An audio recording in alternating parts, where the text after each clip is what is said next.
السلام عليكم ورحمة الله.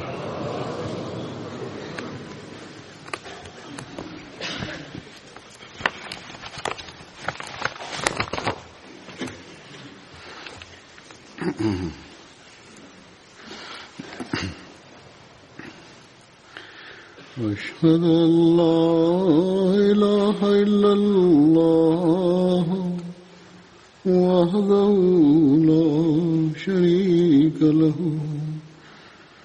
وأشهد أن محمدا عبده ورسوله أما بعد فأعوذ بالله من الشيطان الرجيم بسم الله الرحمن الرحيم الحمد لله رب العالمين الرحمن الرحيم مالك يوم الدين إياك نعبد وإياك نستعين اهدنا الصراط المستقيم صراط الذين أنعمت عليهم غير المغضوب عليهم ولا الضالين. அஹ்மதியா ஜமாத்தில் 20 பிப்ரவரியை முஸ்லிம் மௌது பற்றிய முன்னறிவிப்பின் அடிப்படையில் குறிப்பாக நினைவு கூறப்படுகிறது. ஜமாத்துகளில் முஸ்லிம் மௌது பற்றிய கூட்டங்கள் நடத்தப்படுகின்றன. நான் முதலிலும் இவ்விஷயம் குறித்து விளக்கம் தந்துள்ளேன். ஆனால் மீண்டும் விளக்கம் தருவது புதிதாக ஜமாத்திற்கு வருகிறவர்கள் மற்றும் குழந்தைகளுக்காகவே ஆகும். முஸ்லிம் மௌது தினம் ஹதரத் 2வது ஹலிஃபத்துல் மஸீஹ் ஆகிய முஸ்லிம் மௌதுடைய பிறப்பை நினைவு கூறுவதற்காக கொண்டாடப்படுவதில்லை. மாறாக ஒரு முன்னறிவிப்பு நிறைவேறியதை நினைவு கூறும் விதத்தில் கொண்டாடப்படுகிறது. அந்த முன்னறிவிப்பை இஸ்லாத்தின் பெருமையை நிலைநாட்டுவதற்காக அல்லாஹுடைய இல்ஹாமை பெற்று மஸீஹ் மவ்ஊத் அலைஹிஸ்ஸலாம் செய்திருந்தார்கள். ஹதரத் முஸ்லிம் மவ்ஊத் பிறப்பதற்கு 3 ஆண்டுகளுக்கு முன்பு இந்த முன்னறிவிப்பு செய்யப்பட்டது. இதில் இஸ்லாத்தின் ஒரு சேவகர் மற்றும் வாக்களிக்கப்பட்ட மகன் பற்றி முன்னறிவிக்கப்பட்டது. அது எதிரிகளுக்கு அடையாளமாக செய்யப்பட்டது. நேற்று 20 பிப்ரவரி ஆகும். இந்த முன்னறிவிப்பு செய்யப்பட்டு 134 வருடங்கள் ஆகிவிட்டன. 100 வருடங்களை விட அதிகமான காலம் முன்னர் நிறைவேறிய ஓர் அடையாளமாகும். எவ்வாறு இருப்பினும் நான் கூறியது போன்று இதன் அடிப்படையில் கூட்டங்கள் முன்னறிவிப்பின் பல்வேறு கோணங்களையும் சிறப்புகளையும் வாக்களிக்கப்பட்ட மகன் குறித்து கூறப்பட்டவற்றை ஓரளவுக்கு எடுத்து கூறுகின்றன. ஆனால் ஓரிரு மணி நேர கூட்டத்தில் எல்லா நிறைவேறிய கருத்துகள் மற்றும் முக்கியத்துவங்களையும் முழுவதுமாக எடுத்து கூறிவிட முடியாது. ஆகவே கூட்டங்கள் முழுமையாக அவற்றை அளவிட முடியாது என்றால் பிறகு ஒரு ஹுத்பாவில் அதன் பல்வேறு பகுதிகளை எடுத்து கூறுவது முற்றிலும் இயலாத காரியமாகும். முஸ்லிம் மவ்ஊத் ரலியல்லாஹு அன்ஹு சுயமே தாம் கூறிய சில கருத்துக்களையும் விளக்கங்களையும் கூறலாம் என்று நினைத்தேன்.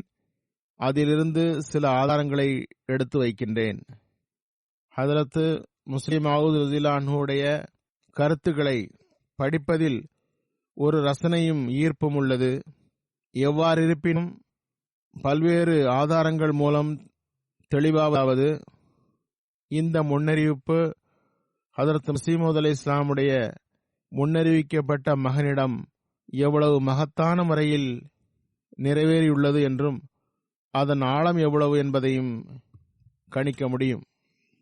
எவ்வாறு இருப்பினும் ஹதரத் மஸீஹ் மவ்ஊத் அலைஹிஸ்ஸலாமுடைய வார்த்தைகளில் முன்னறிவிப்பின் சொற்களை கீழே எடுத்துக் கூறுகின்றேன். ஹதரத் மஸீஹ் மவ்ஊத் அலைஹிஸ்ஸலாம் தமது முன்னறிவிப்பை பற்றி குறிப்பிட்டவாறு எதிரிகளுக்கு என்னென்ன முன்னறிவிப்புகள் உள்ளன என்று விளக்கியவாறு முஸ்லிம் மவ்ஊத் பற்றி முன்னறிவிப்பு பற்றி கூறுகிறார்கள். எல்லாவற்றிற்கும் ஆற்றல் பெற்றவனும் கம்பீரமிக்க கருணையுள்ள மேலான இறைவனாகிய அல்லாஹோ ஜல்ல ஷான்ஹு அஸ்ஸ இஸ்முஹு தனது இறை அறிவிப்பின் மூலமாக என்னை நோக்கி இவ்வாறு கூறினான். அதாவது, நீர் என்னிடம் கேட்டுக்கொண்டதற்கு இணங்க நான் அருளின் ஓர் அடையாளத்தை உமக்கு தருகிறேன். நான் உமது மன்றாடல்களை கேட்டேன், மேலும் நான் என் அருள்களால் உனது துவாக்களை ஏற்றுக்கொண்டேன். லூதியானா ஹோஷியார்பூர் நோக்கி நீர் மேற்கொண்ட உமது பயணத்தை உமக்கு அருளுக்குரியதாக ஆக்கினேன். எனவே ஆற்றல், அருள், இறை நெருக்கம் ஆகிய அடையாளங்கள் உமக்கு அளிக்கப்படுகின்றன. அருள், பேரருள் ஆகிய அடையாளங்கள் உமக்கு வழங்கப்படுகின்றன. வெற்றி வாகையின் திறவுகோல் உமக்கு கிடைக்கிறது. வெற்றி பெற்றவரே, உம்மீது சாந்தி உண்டாவதாக. வாழ்க்கையை விரும்புபவர்கள் மரணத்தின் பிடியிலிருந்து தப்பிப்பதற்காகவும் கல்லறைகளில் அமுங்கி கிடப்பவர்கள் வெளியில் வருவதற்காகவும் இறைவன் இதை கூறுகின்றான். மேலும் இஸ்லாம் மார்க்கத்தின் சிறப்பு, அல்லாஹுடைய வார்த்தையின் அந்தஸ்து மக்களுக்கு வெளிப்படுத்துவதற்காகவும் உண்மை தனது எல்லா அருள்களுடனும் வந்து விடுவதற்காகவும் பொய் தனது அனைத்து தீய சகனங்களுடன் வெருண்டோடி விடுவதற்காகவும் இறைவன் இதனை கூறியுள்ளான். மேலும் நான் ஆற்றல் மிக்கவன் எனவும் விரும்புவதை செய்கிறேன் எனவும் மக்கள் புரிந்து கொள்ளட்டும். நான் உம்முடன் இருக்கிறேன் என அவர்கள் உறுதி கொள்ளட்டும். மேலும் எவர்கள் இறைவனுடைய இருப்பு பற்றி நம்பிக்கை கொள்வதில்லையோ, மேலும் இறைவனுடைய மார்க்கத்தையும் அவனுடைய வேதத்தையும் அவனுடைய தூய தூதர் முஹம்மது முஸ்தபா ஸல்லல்லாஹு அலைஹி வஸல்லம் அவர்களையும் மறுத்தல் மற்றும் பொய்ப்படுத்துதல் என்ற பார்வையுடன் பார்க்கிறார்களோ, அவர்களுக்கு ஓர் அடையாளம் கிடைக்க வேண்டும் என்பதற்காகவும் குற்றவாளிகளின் வழியை வெளிப்படுத்துவதற்காகவும் இறைவன் இதனை கூறியுள்ளான். எனவே உமக்கு ஒரு நற்செய்தி, கம்பீரமான தூய ஒரு மகன் உமக்கு வழங்கப்படுகிறது. ஒரு தூய குழந்தை உமக்கு கிடைப்பார். அந்த மகன் உமது வித்திலிருந்து உமது சந்ததி வழித்தோன்றுதலாக இருப்பார். அழகிய தூய மகன் உமது விருந்தாளி வருகிறார். அவரது பெயர் இம்மானுவேல் மற்றும் பஷீர் என்பதாகும். அவருக்கு பரிசுத்த ஆவி வழங்கப்பட்டிருக்கிறது. மேலும் அவர் அசுத்தத்திலிருந்து தூயவராக இருப்பார். அவர் அல்லாஹ்வின் ஒளியாவார். வானத்திலிருந்து வரும் அவர் அருளுக்குரியவராக இருப்பார். அவருடன் அருள் இருக்கிறது. அது அவர் வரும்போது உடன் வரும். அவர் கண்ணியத்திற்குரியவராகவும் மகத்துவம் கொண்டவராகவும் செல்வமுடையவராகவும் உலகில் வருவார். மேலும் தமது மசீஹின் ஆவியினாலும் உண்மையின் ஆவியின் அருளினாலும் அதிகமானோரை நோயிலிருந்து தூய்மைப்படுத்துவார். அவர் அல்லாஹ்வின் வார்த்தையாவார். ஏனென்றால் இறைவனுடைய கருணையும் தன்மானமும் அவரை கண்ணியத்திற்குரிய வார்த்தையுடன் அனுப்பியிருக்கிறது. அவர் மிகவும் புத்தி கூர்மை உள்ளவராகவும் நுண்ணிய அறிவுடையவராகவும் இருப்பார். மேலும் சைப்புத்தன்மையை கொண்டவராகவும் இருப்பார். வெளிப்புறமான உட்புறமான ஞானங்களினால் அவர் நிரப்பப்படுவார். மேலும் அவர் 3ஐ 4ஆக்குவார். இதன் பொருள் புரியவில்லை. திங்கட்கிழமை வாழ்த்துக்குரிய திங்கட்கிழமை. அவர் உயர்ந்த தகுதியுள்ள மிகவும் கண்ணியத்திற்குரிய புதல்வர் ஆவார். மதுஹரில் அவ்வலி வல் ஆஹிரி மதுஹருல் ஹக்கி வல் உலா கஅன்னல்லாஹ நஸ்ஸல மின ஸமா. ஆரம்பம் முடிவின் தோற்றமாகவும் உண்மை உயர்வின் தோற்றமாகவும் இருக்கிறார். அல்லாஹ் வானிலிருந்து இறங்கி வந்தது போன்றிருக்கும். அவரது வருகை மிகவும் அருளுக்குரியதாகவும் இறை கம்பீரத்தை வெளிப்படுத்துவதற்கு காரணமாகவும் அமையும். இறைவன் தன் திருப்தி என்னும் நறுமணத்தால் மனங்கமல வைத்த ஒளி வருகிறார். நாம் அவரிடத்தில் நமது ஆவியை ஊதுவோம். இறைவனின் நிழல் அவரது தலை மீது இருக்கும். அவர் மிக விரைவில் முன்னேறுவார். கைதிகளை விடுவிப்பதற்கு காரணமாக திகழ்வார். மேலும் பூமியின் எல்லைகள் வரை புகழ்பெற்று விளங்குவார். சமுதாயங்கள் அவரிடமிருந்து அருள்களை பெற்றுக்கொள்ளும். பின்னர் அவர் வானத்தின் பக்கம் உயர்த்தப்படுவார். வகான அம்ரன் மக்லியா, இது தீர்மானிக்கப்பட்ட ஒன்றாகும். இவையே அந்த முன்னறிவிப்பின் வார்த்தைகளாகும். இது வாக்களிக்கப்பட்ட மகனின் பல்வேறு கோணங்களையும் சிறப்புகளையும் எடுத்து கூறுகிறது. அல்லாஹ்வின் அடையாளம் கேட்பதற்காக ஹதரத் மஸீஹ் மவ்ஊத் அலைஹிஸ்ஸலாம் தனித்திருந்தார்கள். அதன் விளைவாக இறைவன் இந்த முன்னறிவிப்பை நான் கூறியது போன்று வழங்கினான்.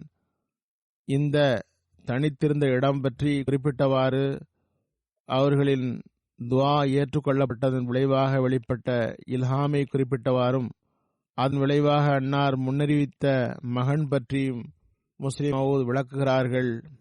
இன்றிலிருந்து 58 வருடம் முன்பு என்று முஸ்லிம் மவ்ஊத் கூறுகிறார்கள். அன்னார் இதனை கூறும்போது முன்னறிவித்து 58 வருடங்கள் ஆகியிருந்தன.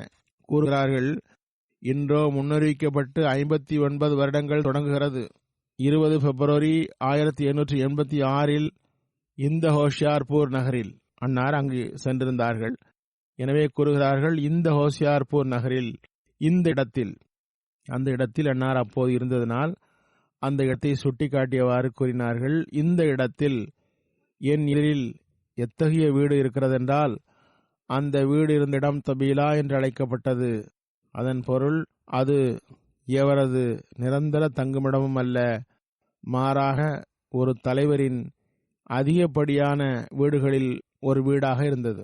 சில நேரங்களில் விருந்தாளிகள் வந்துவிட்டால் அவர்களுக்காக சில நேரங்களில் தற்செயலாக பொருட்களை அல்லது அங்கு ஸ்டோர் செய்து வைக்கப்பட்டது.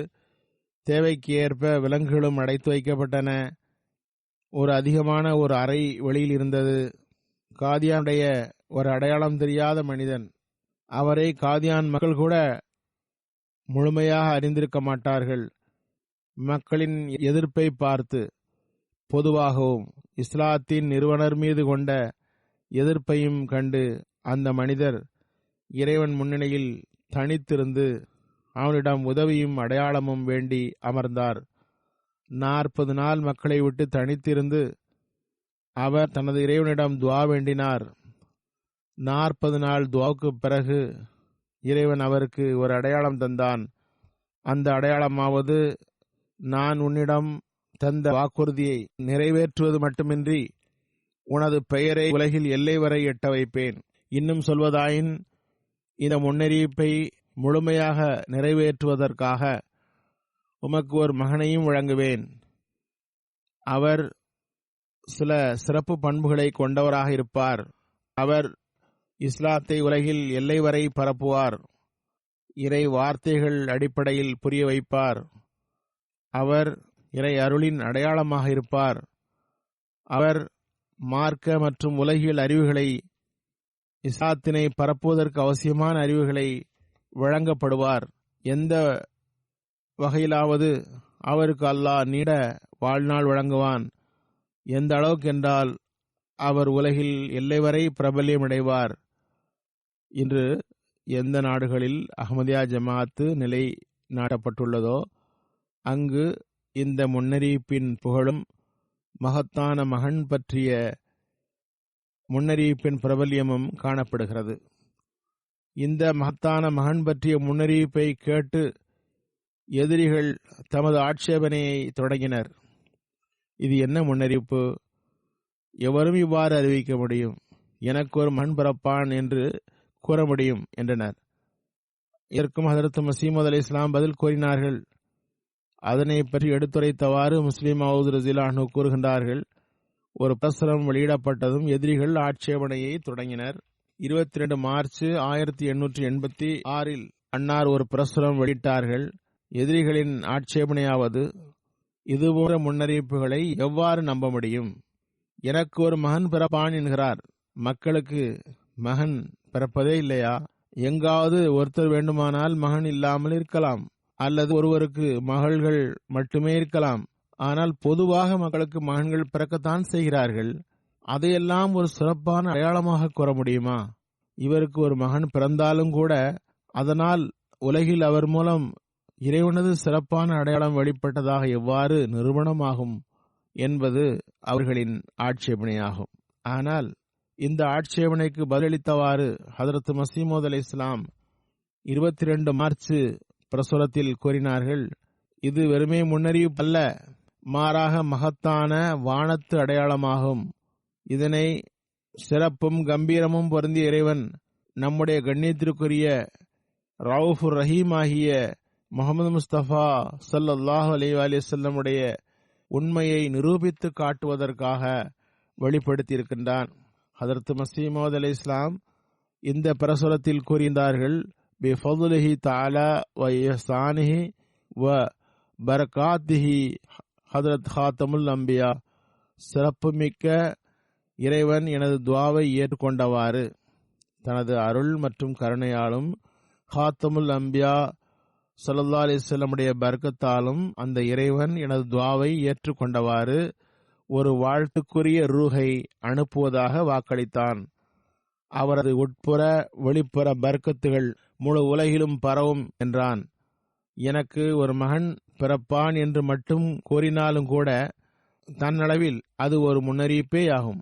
ஏனென்றால் ஒருவர் எவ்வளவு குறையுள்ளவராக இல்லாவிட்டாலும் கூட ஒருவருக்கு ஒரு குழந்தை கிடைக்கும் என்று கூற முடியாது. இரண்டாவது, அறிவிப்பின் போது 50 விட வயது அதிகமாக இருந்தது. உலகில் ஆயிரக்கணக்கானோர் இருக்கின்றார்கள். அவர்களுக்கு 50 வயதுக்கு மேல் குழந்தை வாய்ப்பு அடைபட்டு விடுகிறது. இன்னும் சிலருக்கு பெண் குழந்தைகள் மட்டுமே பிறக்கின்றனர். சிலருக்கு ஆண் குழந்தைகள் பிறந்தாலும் சிறு வயதிலேயே இறந்து போகின்றன. இந்த எல்லா சந்தேகங்களும் இந்த இடத்தில் இருக்கின்றன. முதலில் ஒரு மகன் பிறப்பான் என்று தெரிவிப்பது மனித சக்திக்கு உட்பட்டதல்ல. இவ்வளவு ஆட்சேபனைகளையும் தாழ்மையுடன் ஏற்றுக்கொண்டவாறு அன்னார் கூறினார்கள், ஒரு மகன் பிறப்பு பற்றி சொல்வது முன்னறிவிப்பு இல்லை என்பதை ஏற்கொண்டாலும் கேள்வி என்னவென்றால், நான் எப்போது ஒரு மகன் பிறப்பான் என்று கூறினேன்? எனக்கு ஒரு மகன் பிறப்பான் என்று நான் கூறவில்லை. மாறாக நான் கூறியதாவது, இறைவன் எனது துஆவை ஏற்றுக்கொண்டு ஒரு வாழ்த்துக்குரிய ஆன்மாவை அனுப்புவதாக அவரது உட்புற வெளிப்புற பர்க்கத்துகள் உலகில் பரவும் என்று கூறினான் என்றுதான் கூறினேன். இன்று உலகம் அதற்கு சாட்சி. இந்த வாக்களிக்கப்பட்ட மகன் உலக அளவில் பிரபல்யம் பெற்றார். இந்தியாவுக்கு வெளியில், காதியானுக்கு வெளியில் உலகில் உள்ள ஒவ்வொரு பிரச்சார நிலையமும் அன்னாரின் உண்மைக்கு ஆதாரமாகும். பல பிரச்சார நிலையங்கள் முஸ்லிம் மவ்ஊத் காலத்தில் உருவாகியிருந்தன. அந்த அமைப்புதான் இன்று உலகில் தொடர்கிறது. சிலர் இவ்வாறும் ஆட்சேபனை செய்கிறார்கள், முஸ்லிம் மவ்ஊத் பிற்காலத்தில் பிறக்க இருக்கிறார். 100 வருடம், 200 வருடம், 300 வருடம் கழித்து தோன்ற வேண்டியவராவார். இதற்கு விளக்கமளித்தவாறும், எந்த நோக்கத்தில் ஹதரத் மஸீஹ் மவ்ஊத் அலைஹிஸ்ஸலாம் அடையாளம் வேண்டினார்கள், ஏன் அந்த காலத்திலேயே அது நிறைவேற வேண்டி இருந்தது என்பதை விளக்கியவாறு ஹதரத் முஸ்லிம் மவ்ஊத் கூறுகின்றார்கள், முஸ்லிம் மவ்ஊத் என்பவர் மஸீஹ் மவ்ஊத் அலைஹிஸ்ஸலாமுடைய சந்ததியிலிருந்து 300-400 வருடங்கள் கழித்து தோன்றுவார். அங்கு அன்னாரின் சந்ததியிலிருந்து தோன்றுவார் என்றே கூறப்பட்டுள்ளது என்றும், அன்னார் தற்போது வரமாட்டார் என்றும் கூறுகின்றார்கள். இவர்கள் இறைவனது பயம் இல்லாதவர்கள் ஆவார்கள்.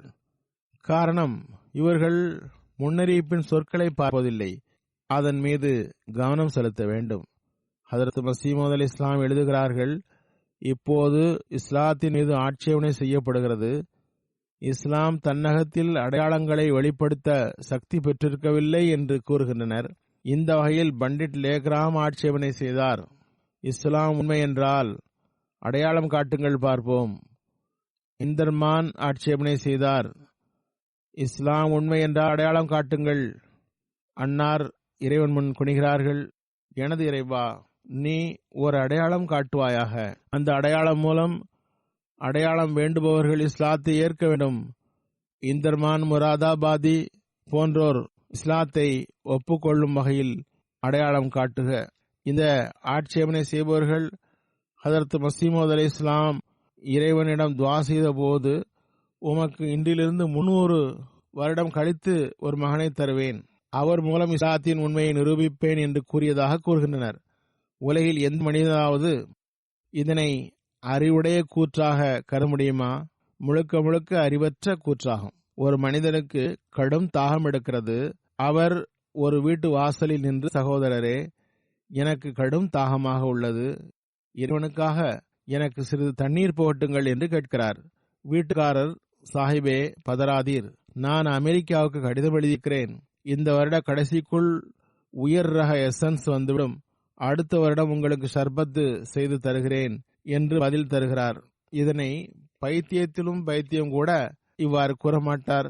இறைவனை பற்றிய பைத்தியத்திலும் பைத்தியம் கூட இத்தகைய ஒரு கூற்றை சுமத்த மாட்டார். பண்டிட் லேக்ராம், முன்ஷி தர்மான், முராதாபாதி மற்றும் காதியானின் இந்துக்கள் எல்லாம் இஸ்லாம் பற்றிய வாதம் அது இறைவனை காட்டக்கூடியது என்பது பொய்யான அடிப்படையற்ற வாதம் ஆகும் என்றும், இந்த வாதத்தில் ஏதாவது உண்மை இருந்தால் ஒரு அடையாளம் காட்டுங்கள் என்றும் கூறுகின்றனர். ஹதரத் மசீமோத் அலைஹிஸ்ஸலாம் இறைவன் முன் குனிகின்றார்கள். இறைவா, உன்னிடமிருந்து ஒரு ரஹமத்தின் அடையாளத்தை காட்டு என்று கேட்கிறார்கள். உன் நெருக்கத்தின் அடையாளம் காட்டு என்று கேட்கிறார்கள். என்றால் அந்த அடையாளம் விரைவாக கிடைக்க வேண்டும். அதனை பார்க்க அவர்கள் உயிருடன் இருக்க வேண்டும். ஏனென்றால் அவர்கள் அடையாளம் கேட்டிருந்தார்கள். அந்த வகையில் அவ்வாறே நடந்தது. 1889 எனது பிறப்பு அல்லாஹ்வின் முன்னறிவிப்புக்கு ஏற்ப நிகழ்ந்தது. அப்போது ஹதரத் மசீமோத் அலைஹிஸ்ஸலாமிடம் அடையாளம் கேட்ட அவர்கள் உயிருடன் இருந்தனர். பிறகு அல்லாஹ்வின் அடையாளம் வளர்ந்து கொண்டே சென்றது. ஹதரத் மசீமோத் அலைஹிஸ்ஸலாம் வாழ்விலும் இஸ்லாத்தின் மீது ஆட்சேபனை செய்தவர்களின் வாழ்நாளிலும் வெளிப்படுவது அவசியமாக இருந்தது. அது வெளிப்பட்டது. இன்னொரு முக்கிய விஷயம் என்னவென்றால், இந்த முன்னறிவிப்பின் நோக்கம் என்ன என்பதும், மசீமோத் அலைஹிஸ்ஸலாம் காலத்தில் இது ஏன் தேவைப்பட்டது என்பதும் தெரிய வேண்டிய விஷயமாகும். அன்னார் விளக்குகிறார்கள்.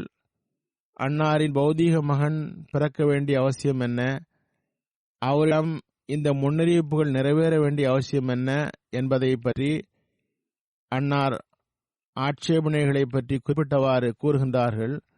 ஹதரத் மசீமோத் அலைஹிஸ்ஸலாம் 20 பிப்ரவரி 1886 பிரசுரத்தில் கூறினார்கள், அல்லாஹ் என்னிடம் வெளிப்படுத்தினான், அது உலகின் முன் வைக்கப்பட்டது. காரணங்கள் இந்த முன்னறிவிப்பில் கூறப்பட்டுள்ளது. வாழ்வை தொலைத்தவர்கள் மரணத்திலிருந்து ஈடேற்றம் பெறுவதற்கும், மண்ணறையில் அடங்கப்பட்டவர்கள் வெளியில் வருவதற்கும் ஆகும். அதாவது ஆன்மீகமாக இறந்தவர்கள் உயிர் பெறவும்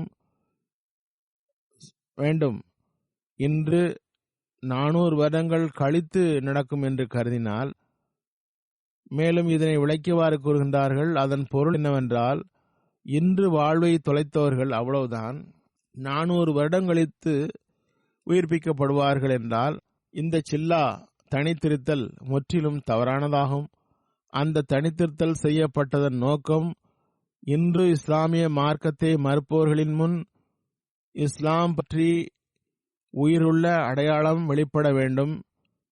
ஹதரத் ரசூலுல்லாஹி ஸல்லல்லாஹு அலைஹி வஸல்லம் உடைய அற்புதத்தை மறுப்பவர்களுக்கு புத்தம் புதிய அடையாளங்கள் கிடைக்க வேண்டும். அதன் மூலம் இஸ்லாம் மற்றும் ஹதரத் ரசூலுல்லாஹி ஸல்லல்லாஹு அலைஹி வஸல்லம் ஆகியோருக்கு ஆதரவாக அல்லாஹ் தனது அடையாளங்களை வெளிப்படுத்த வேண்டும். இது குறித்து அந்த இல்ஹாமிய முன்னறிவிப்பு அதன் நோக்கங்களை வெளிப்படுத்தி காட்டுகிறது. அதாவது அது கூறுகிறது, வாழ்வை தொலைத்து விட்டவர்கள் மரணத்தின் பிடியிலிருந்து தப்ப வேண்டும், கபர்களில் புதைக்கப்பட்டவர்கள் வெளியில் வர வேண்டும் என்று கூறப்பட்டுள்ளது. இவர்களுடைய கொள்கை என்னவென்றால், முஸ்லீம் ஆவது 300-400 வருடங்கள் கழித்து வருவார் என்று கூறுகின்றார்கள். எனில் இந்த சொற்றொடருக்கு பொருள், இந்த முன்னறிவிப்பு செய்யப்பட்டதன் பொருள், இன்று வாழ்வை தொலைத்தவர்கள் மரணித்து போகட்டும், 400 வருடங்கள் கழித்து அவர்களின் சந்ததியில் இருந்து சிலர் உயிர்ப்பிக்கப்படுவார்கள் என்பதாகும். எவராவது இந்த சொற்றொடரை ஏற்பாரா? இந்த முன்னறிவிப்பு செய்யப்பட்டது இஸ்லாத்தின் கண்ணியத்தை வெளிப்படுத்துவதற்காகும். கலாமுல்லா, அல்லாஹ்வுடைய வார்த்தையின் மதிப்பை மக்களிடம் வெளிப்படுத்துவதற்காகவாகும். இந்த சொற்றொடருக்கு சரியான பொருள் இதுவென்றால், இஸ்லாத்தின் மார்க்கத்தின் கண்ணியம் இப்போது மக்களிடம் வெளிப்படாது. அதுபோன்று அல்லாஹ்வின் வார்த்தையின் மதிப்பு இப்போது மக்களிடம் வெளிவராது. மேலும் அல்லாஹ் இந்த முன்னறிவிப்பை கொடுத்தது இஸ்லாம் மார்க்கத்தின் கண்ணியம் அல்லது இறை வார்த்தைகளின் மதிப்பு இன்றிலிருந்து 300-400 வருடங்கள் கழித்துதான் வெளிவரும். இவர்களும் இறந்து, இவர்களின் பிள்ளைகளும் இறந்து, அவர்களின் பிள்ளைகளும் இறந்த பிறகு மக்களிடம் வெளிப்படுத்தப்படும். அப்போது பண்டிட் லேக்ரம் இருக்க மாட்டார், இந்தர்மான் முராதாபாதியும் இருக்க மாட்டார், அவர்களின் பிள்ளைகளும் இருக்காது, அவர்களின் பிள்ளைகளின் பிள்ளைகளும் இருக்காது. அப்போதுதான் கலாமுல்லாவின் மதிப்பு மக்களிடம் வெளிப்படுத்தி காட்டப்படும் என்றால், இப்போது கூறுங்கள், எவராவது இதனை சரியானது என்று கூறுவாரா?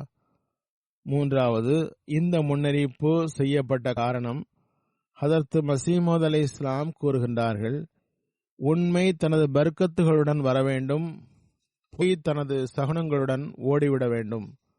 இதன் பொருளும் வெளிப்படையானது. இப்போது உண்மை பலகீனமாக உள்ளது, பொய் மேலோங்கி உள்ளது. இறைவன் ஒரு அடையாளத்தை வெளிப்படுத்த விரும்புகிறான். அதன் மூலம் அறிவுபூர்வமாக, சிந்தனை பூர்வமாக இஸ்லாம் மீது சான்றுகள் பூர்த்தியாக வேண்டும். நிர்பந்தமாக இஸ்லாம் உண்மையானது என்று ஒப்புக்கொள்ள வேண்டியவர்கள் ஆவார்கள். இதற்கு எதிராக நிற்கிற எல்லா மதங்களும் பொய்யானவை என்பதாகும். இந்த முன்னறிப்பின் இந்த 4வது நோக்கம் கூறப்பட்டுள்ளது. நான் சக்தியுள்ளவன், நான் விரும்புவதை செய்கிறேன் என்று மக்கள் அறிவதற்கும் இதனை செய்கிறேன். இதிலிருந்து தெரிய வருவதாவது, மக்கள் இறைவனை எப்போது சக்தி உள்ளவன் என்று ஏற்பார்கள்? 300-400 வருடங்களுக்கு பிறகு அடையாளம் வெளிப்படும் என்று கூறினால் நீங்கள் ஒரு விஷயத்தை ஏற்றுக்கொள்ள வேண்டிய நிர்பந்தத்திற்கு ஆளாவீர்கள். இஸ்லாத்தின் இறைவன் சக்தி உள்ளவன் என்பதற்கு பண்டிட் லேக்ராம் போன்றவர்கள் என்ன முக்கியத்துவம் தருவார்கள்? 400 வருடங்கள் கழித்து இறைவனை சக்தி உள்ளவன் என்று நீங்கள் ஏற்பீர்கள் என்று கூறினால், இஸ்லாம் மார்க்கத்தின் மீது ஆட்சேபனை செய்தவர்கள், ஹதரத் ரசூலை கரீம் ஸல்லல்லாஹு அலைஹி வஸல்லம் உடைய அடையாளங்களை பொய்யாக்கியவர்கள், இஸ்லாத்தை செத்த மார்க்கமாக கருதியவர்கள் மீது என்ன ஆதாரம் இருக்கும்?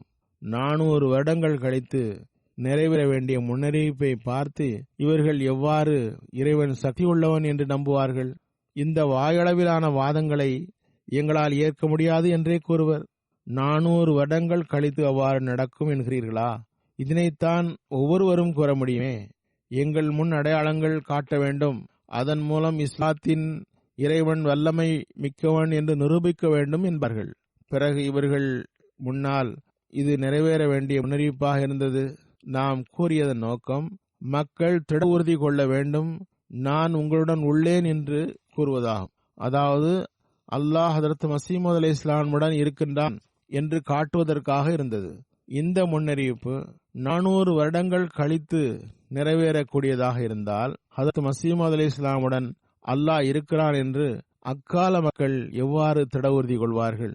6வது நோக்கம் இந்த முன்னறிவிப்பு செய்யப்பட்டது இறைவனுடைய இருப்பின் மீது ஈமான் கொள்ளாதவர்கள், அல்லாஹ்வின் மார்க்கம், அவனது தூய ரசூல் முஹம்மது முஸ்தபா ஸல்லல்லாஹு அலைஹி வஸல்லம் அவர்களை மறுத்து பொய்ப்படுத்தும் வகையில் பார்ப்பவர்களுக்கு ஒரு தெளிவான அடையாளம் கிடைப்பதாகும். இதன் பொருளும் இதுதான்.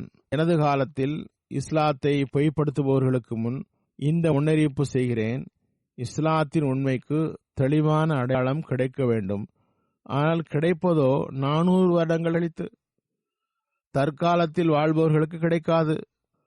மாறாக அவர்களும் மரித்து அவர்களின் சந்ததிகளும் எவரும் உயிருடன் இருக்க மாட்டார்கள். இதுவும் அறிவுபூர்வமான விஷயம் அல்ல. 7வது அன்னார் கூறுகின்றார்கள், இந்த முன்னறிவிப்பு கொடுக்கப்பட்டதன் நோக்கம் குற்றவாளிகளின் வழி தெளிவாவதற்காகவும் அவர்கள் பொய்யர்கள் என்று தெரிவதற்காகவாகும். 400 வருடங்கள் கழித்து வருபவர்கள் மூலம் இக்காலத்து மக்களுக்கு எவ்வாறு குற்றவாளிகள் பொய் சொல்கிறார்கள் என்று தெரிய வரும். ஆகவே இந்த முன்னறிவிப்பு ஹதரத் மஸீஹ் மவ்ஊத் அலைஹிஸ்ஸலாமுடைய சந்ததிகளிலிருந்து வெளிப்பட இருந்தது. அவர்கள் உமது வித்திலிருந்து உமது சந்ததியிலிருந்து தோன்றுவார்கள் என்றே கூறுகிறது. பிற்கால சந்ததிகளில் இருந்தல்ல. அன்னாரின் மகனை பற்றி கூறப்பட்டதாகவும் அது மிகவும் மகிமையுடன் நிறைவேறியது. 52 வருடங்கள் வரை முஸ்லிம் மவ்ஊதுடைய ஹிலாஃபத்து ஒளிவீசும் அடையாளங்களுடன் வெளிப்பட்டது. அவர்களின் அறிவு ஞான பணிகள் பற்றி அந்நியரும் ஒப்புக்கொண்டிருக்கிறார்கள். அதன் விளக்கம் ஜமாத்து படைப்புகளில் காணப்படுகிறது. அதனை விளக்கினால் நிறைய நேரம் தேவைப்படும். ஹதரத் 2வது ஹலிஃபத்துல் மஸீஹ் அறிவித்தார்கள், அன்னார் முதலிலேயே அறிவிக்கவில்லையே என்று ஆட்சேபனை செய்யப்பட்டது. அன்னார் 1944 தான் அறிவித்தார்கள். அன்னார் கூறுகின்றார்கள், நான் கூறுகிறேன், இறைவன் மீது ஆணையிட்டு கூறுகின்றேன், முஸ்லிம் ஆவது பற்றிய முன்னறிவிப்பை உண்மைப்படுத்தக்கூடியவன் நான் தான். என்னையே அல்லாஹ் இந்த முன்னறிவிப்பில் கூறியிருந்தான். வரக்கூடிய வாக்களிக்கப்பட்டவர் பற்றி ஹதரத் மஸீஹ் மவ்ஊத் அலைஹிஸ்ஸலாம் கூறியது என்னை குறித்தே ஆகும். நான் இட்டுக்கட்டி கூறுகின்றேன் என்று கூறுபவர், என் மீது பொய்யை சுமத்துபவர் வந்து என்னுடன் முபாஹலா செய்யட்டும். இறைவனது பிடியின் தண்டனை குறித்து சத்தியமிட்டு அறிவிப்பு செய்யட்டும். நான் பொய் கூறுகிறேன் என்று கூறட்டும். பிறகு இறைவன் எவர் உண்மையாளர் எவர் பொய்யர் என்று தானே தனது வானத்து அடையாளங்களை கொண்டு அறிவிப்பான். ஜமாத்துகளும் சரி, வெளியில் எவரும் வரவில்லை. தனித்து ஜமாத்திலிருந்து பிரிந்து சென்றவர்களும் வரவில்லை. கூறுகின்றார்கள், மிஸ்ரி சாஹப் கூறியது போன்று கனவுகள் உண்மையானது. சிலர் முர்ததாகிவிட்டார்கள். பிறகு அன்னார் உண்மையை பற்றி கட்டுரை எழுதினார்கள். பிறகு நான் இந்த கட்டுரைக்கு பதில் தருவேன். இதற்கு எதிரில் வருபவர்கள் நீண்ட காலம் நினைவில் கொள்ளத்தக்க தண்டனை பெறுவர் என்று நம்புகிறேன் என்று கூறினார்கள். சுருக்கமாக, அல்லாஹ்வின் அருளால் இந்த முன்னறிவிப்பு நிறைவேறுவதற்கு ஒரு நீண்ட காலம் ஆகும் என்று எதிர்பார்த்தனர். அல்லாஹ் அவர்களை குறித்து எனக்கு தனது இல்ஹாம் மூலம் தெரிவித்தான். முன்னறிவிப்பு எண் மூலம் நிறைவேறிவிட்டது. இப்போது இஸ்லாத்தின் எதிரிகளின் மீது சான்றுகள் முழுமையாக பூர்த்தி செய்துவிட்டான். இஸ்லாம் இறைவனது உண்மையான மார்க்கம் என்ற விஷயத்தை வெளிப்படுத்தி காட்டிவிட்டான். அதுபோன்று முஹம்மது ரசூலுல்லாஹி ஸல்லல்லாஹு அலைஹி வஸல்லம் அவனது உண்மையான ரசூல் ஆவார்கள். ஹதரத் மஸீஹ் மவ்ஊத் அலைஹிஸ்ஸலாம் அல்லாஹ்வினால் உண்மையாக தேர்ந்தெடுக்கப்பட்டவர்களாவார்கள். இஸ்லாத்தை பொய்ப்படுத்துபவர்கள்தான் பொய்யர்களாவார்கள்.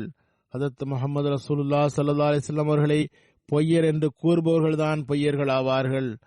இறைவன் தனது மகத்தான முன்னறிவிப்பு மூலம் இஸ்லாம் மற்றும் ரசூலே கரீம் ஸல்லல்லாஹு அலைஹி வஸல்லம் உடைய உண்மைக்கு ஓர் உயிருள்ள அடையாளத்தை மக்கள் முன் எடுத்து வைத்து விட்டான். தமக்கு 9 வருடங்களுக்குள்ளாக ஒரு மகன் பிறக்கப் போகிறான் என்று 1889 ஒரு செய்தியை 58 வருடங்களுக்கு முன்பு தருவதற்கு சக்தி படைத்தவர் யார்? அவர் விரைவாக வளருவார், உலகில் இளைவரை பிரபல்யம் அடைவார். அவர் இஸ்லாம் மற்றும் ரசூலுல்லாஹி ஸல்லல்லாஹு அலைஹி வஸல்லம் உடைய பெயரை உலகில் பரப்புவார். அவர் மறைமுகமான வெளிப்படையான அறிவுகளால் நிரப்பப்படுவார். அவர் இறை கம்பீரம் வெளிப்பட காரணமாக இருப்பார். இறைவனது வல்லமை மற்றும் நெருக்கம் அருள் உடைய உயிருள்ள அடையாளமாக இருப்பார் என்ற செய்தி உலகில் எந்த மனிதரும் தன்புறமிருந்து கூற முடியாது. இறைவன் இந்த செய்தியை தந்தான். இறைவனே அந்த செய்தியை நிறைவேற்றியும் தந்தான். அன்னார் தன்னை பற்றி கூறுகின்றார்கள், அந்த மனிதனை பற்றி டாக்டர்கள் இவர் உயிருடன் இருப்பார் என்றோ நீண்ட வயதை பெறுவார் என்றோ நம்பவில்லை. அதாவது ஹதரத் முஸ்லிம் மவ்ஊதுடைய ஆரம்பகால உடல்நிலை அவ்வாறு இருந்தது. டாக்டர்கள் அன்னார் உயிருடன் இருப்பார் என்றும் நம்ப தயாராக இருந்ததில்லை. மாறாக மேலே கூறுகின்றார்கள், எனது உடல்நிலை சிறு வயதில் எவ்வளவு மோசமாக இருந்தது என்றால், ஒருமுறை டாக்டர் மிர்சா யாக்கூப் பேக் சாஹப் என்னை பற்றி ஹதரத் மஸீஹ் மவ்ஊத் அலைஹிஸ்ஸலாமிடம் கூறினார்கள், இவருக்கு உள்ளே புண்ணாகி வாயில் ரத்தம் வரும் நோய் ஆகிவிட்டது. இவரை ஒரு மலைப்பாங்கான பகுதியில் தங்க வையுங்கள். உடனே ஹதரத் மஸீஹ் மவ்ஊத் அலைஹிஸ்ஸலாம் என்னை சிம்லாவுக்கு அனுப்பினார்கள். அங்கு சென்று நான் சற்று தேறினேன். உடனே திரும்பி வந்தேன்.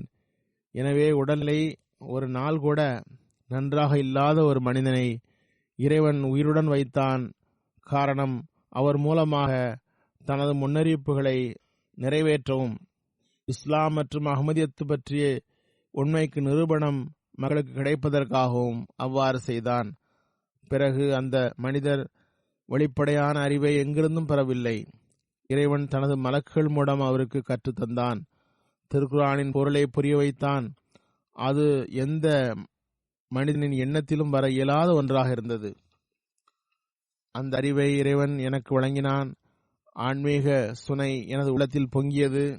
அது வெறும் எண்ணமல்ல, மிக மிக உறுதியானது. நான் முழு உலகிற்கும் அறைகூவல் விடுகிறேன்.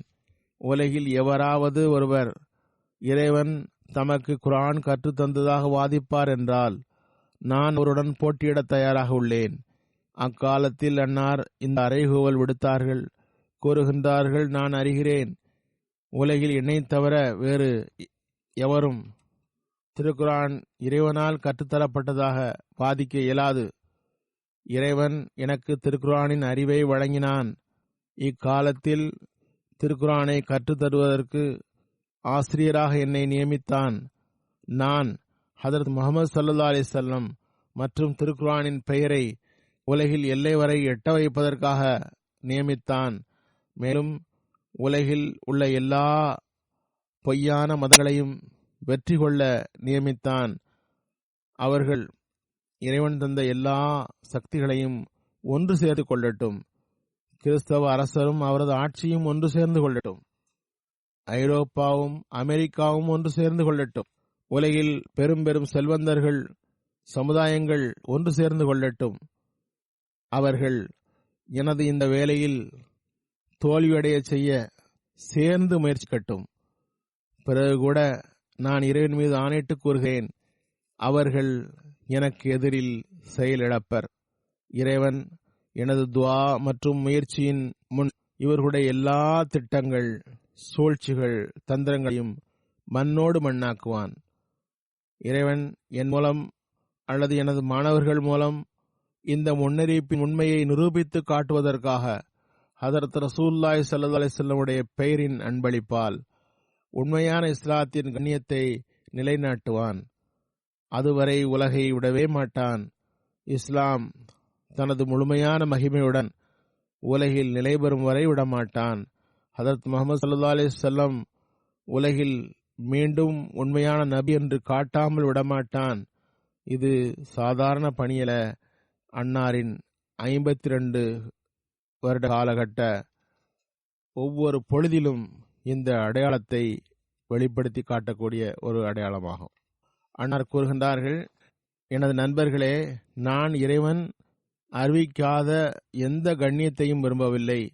நான் நிறைய ஆயுளை கேட்பதாகவும் இல்லை. நான் இறை அருளை எதிர்பார்க்கிறேன். நான் முழுமையாக திடவுறுதி கொள்கின்றேன்.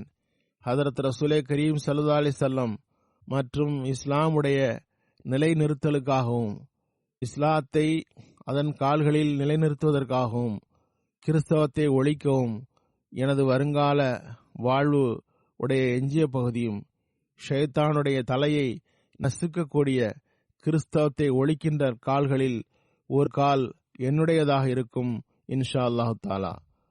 நான் இந்த உண்மையை முழு உலகின் முன் தெளிவாக எடுத்து வைக்கிறேன்.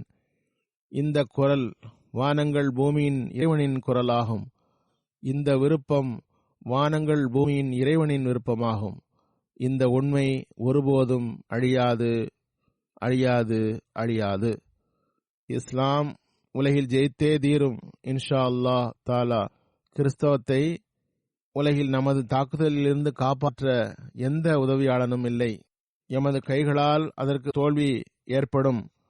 அதற்கு தலையை உயர்த்த சக்தி இருக்காது. என்னால் நடப்பட்ட செடி மரமாகும். அதற்கு முன் கிறிஸ்தவம் காய்ந்த கிளை போன்று மரணித்துவிடும். உலகில் நானாபுரமும் இஸ்லாம் மற்றும் அஹ்மதியத்தின் கொடியே உயர்ந்து பறப்பதை காண முடியும். கூறுகின்றார்கள், இப்போது நான் உங்களுக்கு ஒரு நற்செய்தி தருகிறேன். உங்கள் முன் ஹதரத் மஸீஹ் மவ்ஊத் அலைஹிஸ்ஸலாமுடைய முன்னறிவிப்பை நிறைவேற்றிவிட்டான். அது முஸ்லிமாவது பற்றியதாக இருந்தது. இந்த நிலையில் நான் உங்களிடம் உங்கள் பொறுப்புகள் பற்றி கவனமூட்ட விரும்புகிறேன். அன்னார் கூறுகின்ற பொறுப்புகள் இன்றும் நமக்கும் இருக்கின்றன. நான் இன்று அறிவிப்பதை உண்மைப்படுத்துபவர்களாகிய நான் முஸ்லிம் மவுத் என்று நீங்கள் உண்மைப்படுத்துகிறீர்கள் என்றால் உங்கள் மீது ஒரு கடமை உள்ளது. உங்களது முதல் கடமையாவது உங்களிடம் மாற்றத்தை ஏற்படுத்துங்கள். உங்கள் இரத்தத்தின் இறுதி சொட்டு வரை இஸ்லாம் மற்றும் அஹ்மதியத்தின் வெற்றிக்காக எந்த சாக்கு போக்குகளுமின்றி தயாராகுங்கள். இந்த முன்னறிவிப்பை கேட்டு நீங்கள் இறைவன் இந்த முன்னறிவிப்பை நிறைவேற்றியதற்காக மகிழ்ச்சி அடையலாம். ஆனால் உங்களிடம் கூறுகின்றேன், நிச்சயமாக மகிழ்ச்சி அடைய வேண்டும். ஹதரத் மசீமோத் அலைஹிஸ்ஸலாம் தாமே எழுதியிருக்கிறார்கள், நீங்கள் மகிழ்ச்சி அடையுங்கள், மகிழ்ச்சியின் எல்லை வரை செல்லுங்கள் இந்த முன்னறிவிப்பை கேட்டு. ஏனென்றால் இதற்கு பிறகு வெளிச்சம் வரும்.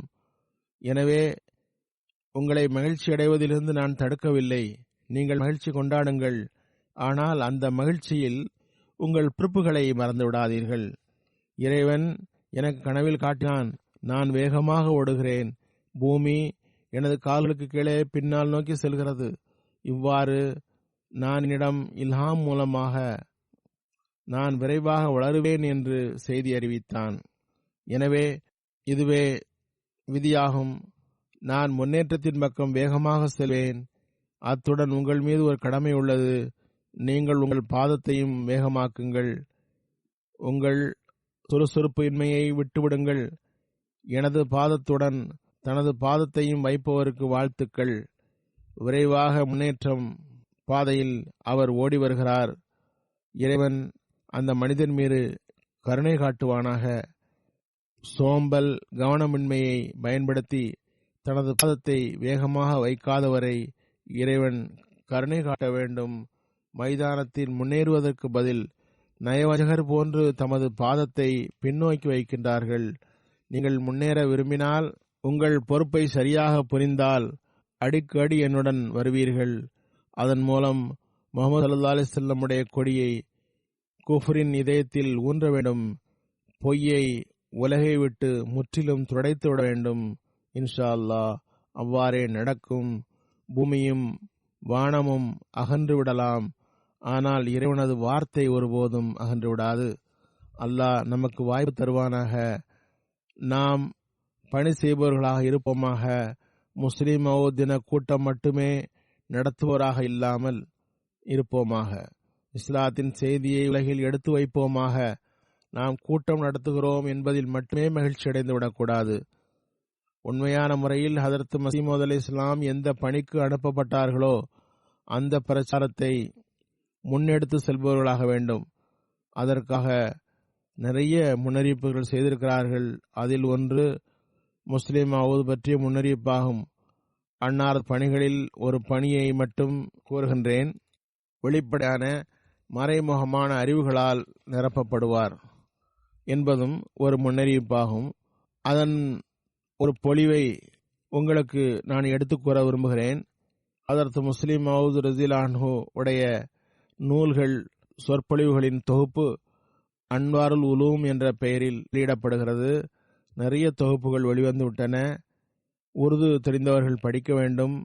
அவற்றில் சில நூல்களுக்கு ஆங்கில மொழிபெயர்ப்பும் வருகிறது. இது தவிர அன்வாருல் உலூம் உடைய 26 வால்யூம்கள் வெளிவந்துவிட்டன. அவற்றில் 670 நூல்கள் சொற்பொழிவுகள் வந்துவிட்டன. ஹுத்பாத்தே மஹ்மூத் இதுவரை 39 தொகுதிகள் வெளிவந்துவிட்டன. இதில் 1959 ஹுத்பாக்கள் வெளிவந்துவிட்டன. இந்த தொகுப்பில் 2367 ஹுத்பாக்கள் அடங்கியுள்ளன. தப்சீரே சகீர் 1071 பக்கங்கள் கொண்டது. தப்சீரே கபீர் 10 வால்யூம் கொண்டது. இதில் திருக்குரானுடைய 59 சூறாக்களுக்கு தப்சீர் செய்யப்பட்டுள்ளது. தப்சீரே கபீர் 10 வால்யூம்கள் சேர்ந்து 5907 பக்கங்கள் உள்ளன. வெளிப்படாத தப்சீர் ஹதரத் முஸ்லிம் மவ்ஊதுடைய தஃசீருல் குர்ஆன் ஆகும். அதனை ரிசர்ச் செல் கம்போஸ் செய்த பிறகு ஃபஸ்லே உமர் ஃபவுண்டேஷனிடம் ஒப்படைத்து விட்டது. அது 3094 பக்கங்கள் உள்ளன. அதற்கு பிறகு இப்போது ரிசர்ச் செல் இடம் ஹதரத் முஸ்லிம் மவுதுடைய எழுத்துக்கள் மற்றும் பேச்சுகளிலிருந்து குர்ஆன் விளக்கங்களை ஒன்று சேர்க்குமாறு கூறியுள்ளேன். அந்த பணி தொடங்கியுள்ளது. அது 9000 பக்கங்களாகிவிட்டது. இன்னும் பணி தொடர்ந்து நடக்கிறது. இது அன்னார் பணிகள் குறித்த ஒரு சுருக்கமான ஆய்வாகும். ஆனால் ஹதரத் 3வது கலீஃபத்துல் மஸீஹ் தமது காலத்தில் ஒரு குத்பாவில் கூறினார்கள். ஹதரத் 3வது கலீஃபாவுடைய மேற்கோள்களை படிக்கிறேன். அன்னார் கூறுகின்றார்கள், முஸ்லிம் மவுது பற்றி இறைவன் அவர் மறைமுகமான வெளிப்படையான அறிவுகளால் நிரப்பப்படுவார் என்று கூறினான்.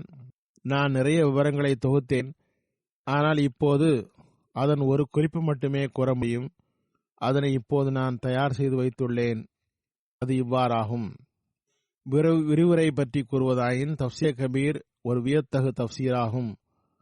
எவர் அதனை ஆய்வு செய்தாலும் அதன் எந்த பகுதியை படித்தாலும் உலகின் மிகப்பெரிய சான்றாண்மை மிக்கவர்களுள் ஒருவர்தான் இவர் என்று ஒப்புக்கொள்ள வேண்டிய நிர்பந்தத்திற்கு ஆளாவார். எனது கருத்தின்படி ஹுசூர் ரலியல்லாஹு அன்ஹு அவர்கள் திருக்குர்ஆனுடைய தஃப்சீரில் 8000-10,000 பக்கங்கள் எழுதியிருக்கிறார்கள். தஃப்சீர் கபீரின் 11 தொகுப்புகள் உள்ளன. புத்தகங்களின் மேல் ஹுசூர் ரலியல்லாஹு அன்ஹு இஸ்லாமிய நல்லொழுக்கம், இஸ்லாமிய கொள்கைகள் பற்றி 31 நூல்கள் மற்றும் பத்திரிகைகள் எழுதியிருக்கிறார்கள். அதாவது புத்தகம் அல்லாம நூல்களும் பத்திரிகைகளும் எழுதியிருக்கிறார்கள். வாழ்க்கை வரலாறு 13 நூல்கள் மற்றும் பத்திரிகைகளில் வந்திருக்கின்றது. வரலாறு சம்பந்தமாக 4 நூல்களும், ஃபிக்ஹ் பற்றி 3 நூல்களும் பத்திரிகைகளிலும் எழுதியிருக்கிறார்கள். இந்தியா பாகிஸ்தானுக்கு முந்தைய அரசியல் பற்றி 25 நூல்கள் மற்றும் பத்திரிகைகளிலும், நாடு பிரிவினைக்கு பிறகு அரசியல் பற்றி, இந்தியா பாகிஸ்தான் நிறுவல் பற்றி 9 நூல்கள் மற்றும் பத்திரிகைகளிலும் எழுதியிருக்கிறார்கள். காஷ்மீர் அரசியல் குறித்து 15 நூல்கள் மற்றும் பத்திரிகைகளிலும் எழுதியிருக்கிறார்கள். அஹ்மதியா ஜமாத்தின் திட்டங்கள் பற்றி, சிறப்பான விவகாரங்கள் மற்றும் திட்டங்களின் 101 குறைய, அதாவது நூல்களும் பத்திரிகைகளும், அதாவது 99 நூல்கள் எழுதியிருக்கிறார்கள். இந்த எல்லா நூல்கள் மற்றும் பத்திரிகைகளின் தொகுப்பு 225 ஆகிறது. இப்போது ஒருவேளை நிறைய விவரங்கள் கூட தரப்படவில்லை. இப்போது உங்களுக்கு மேற்கொண்ட நிறைய விவரங்கள் உள்ளன. முதலில் நான் கூறியது போன்று அன்னார் கூறுகிறார்கள், இல்ஹாமில் மறைவான வெளிப்படையான அறிவால் நிரப்பப்படுவார் என்று கூறப்பட்டதற்கு இணங்க ஒரு பார்வையை செலுத்தினால் வெளிப்படையான அறிவுகளும் தென்படுகின்றன, மறைவான அறிவுகளும் தென்படுகின்றன.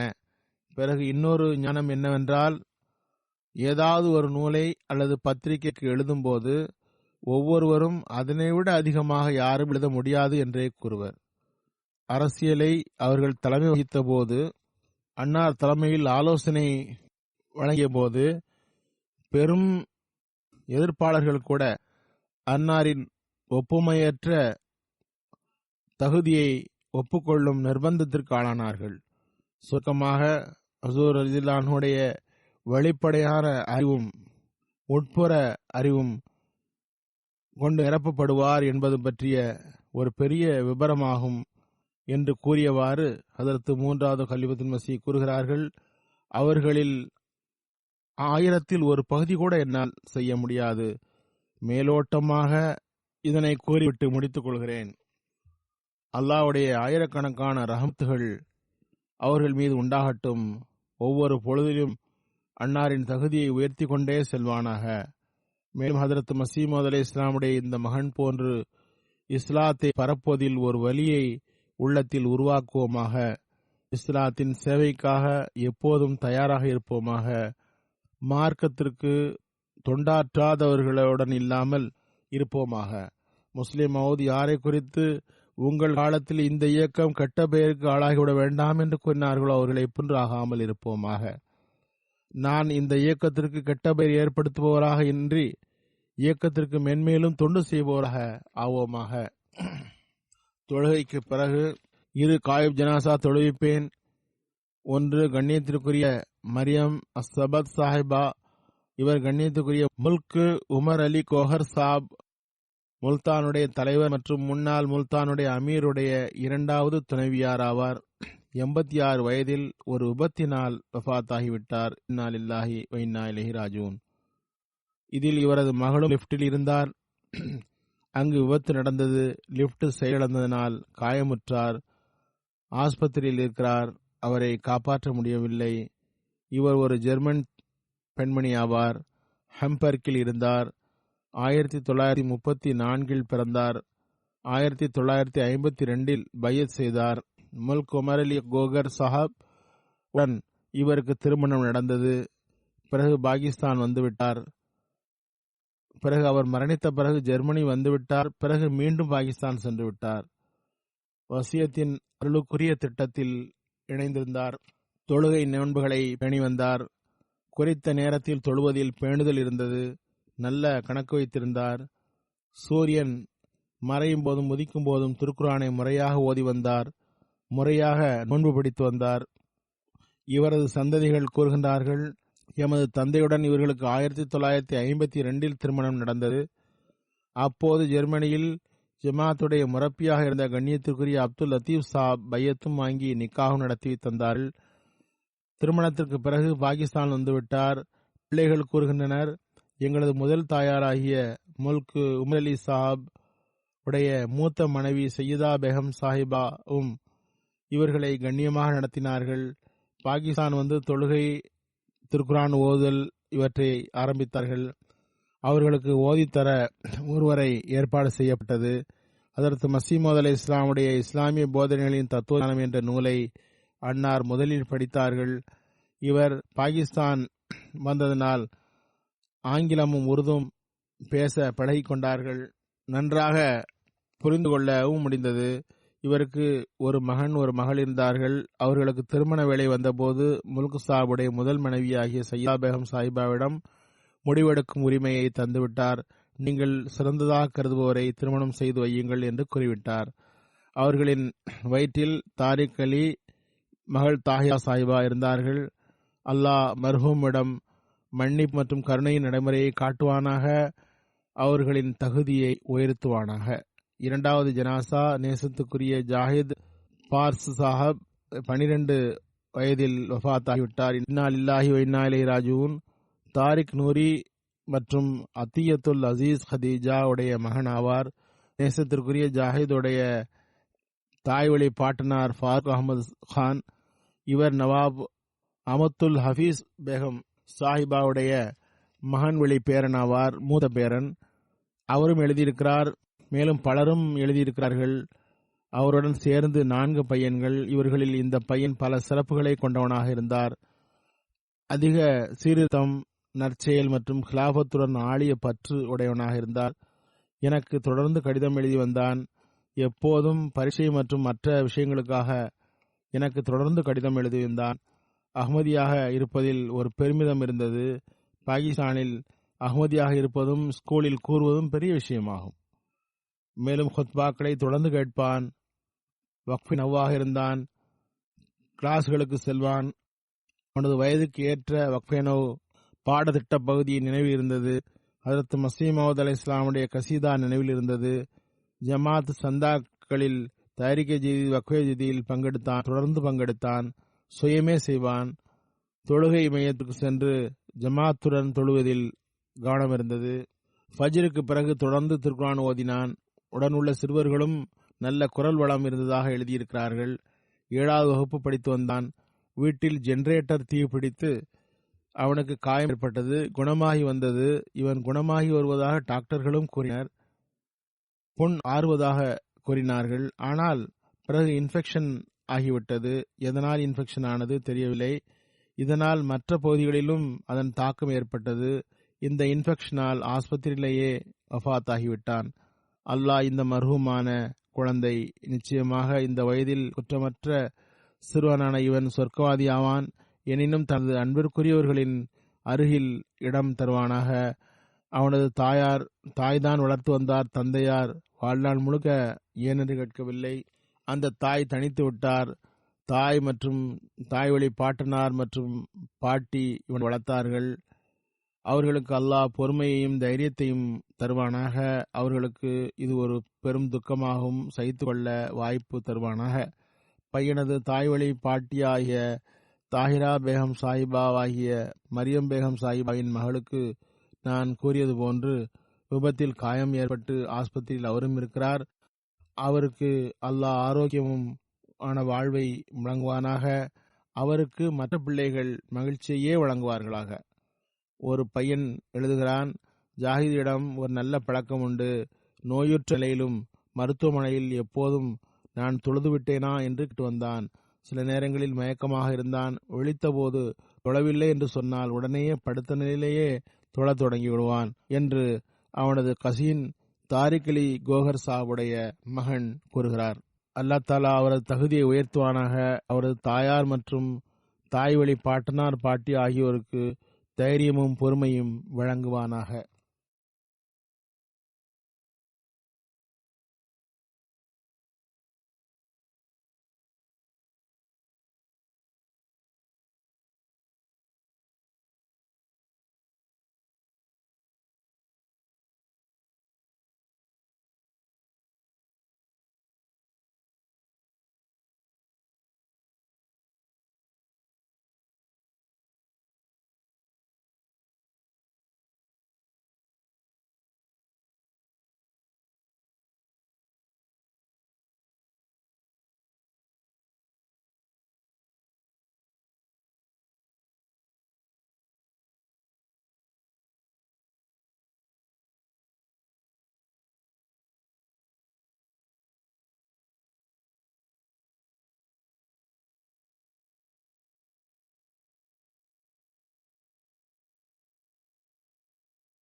الحمد لله نحمده ونستعينه ونستغفره ونؤمن به ونتوكل عليه ونعوذ بالله من شرور أنفسنا ومن سيئات أعمالنا من يهده الله فلا مضل له ومن يضلل فلا هادي له ونشهد أن لا إله إلا الله ونشهد أن محمدا عبده ورسوله عباد الله رحمكم الله إن الله يأمر بالعدل والإحسان وإيتاء ذي القربى وينهى عن الفحشاء والمنكر والبغي يعظكم لعلكم تذكرون اذكروا الله يذكركم وادعوه يستجب لكم ولذكر الله أكبر.